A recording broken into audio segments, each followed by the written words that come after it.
আবার তার কর্মস্থলে ফিরে গেছেন। আজীবন বাংলাদেশের মানুষ তাকে স্মরণ রাখবে।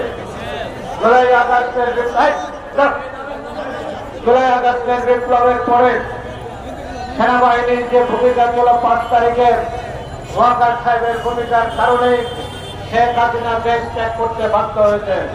সেনাবাহিনী মানুষের উপর গুলি চালায়নি, গুলি চালাইছেন Jubo League, Chhatra League, police, BDR, RAB গুলি চালিয়েছেন। সেনাবাহিনী চালায়নি। সেনাবাহিনীর নিরপেক্ষ ভূমিকা থাকার কারণে শেখ হাসিনা পালাতে বাধ্য হয়েছেন। আজকে কিছু নাবালক সেনাবাহিনী নিয়ে কথা বলেন।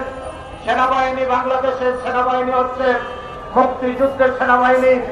সেনাবাহিনী যদি সেদিন শহীদ প্রেসিডেন্ট জিয়া রহমান যেদিন সেদিন ওনার নেতৃত্বে পাকিস্তান আর্মিকে রিভোল্ট না করতেন, বিদ্রোহ না করতেন, সেনাবাহিনী যদি স্বাধীনতার ঘোষণা না দিতেন, মুক্তিযুদ্ধ হতো না। এই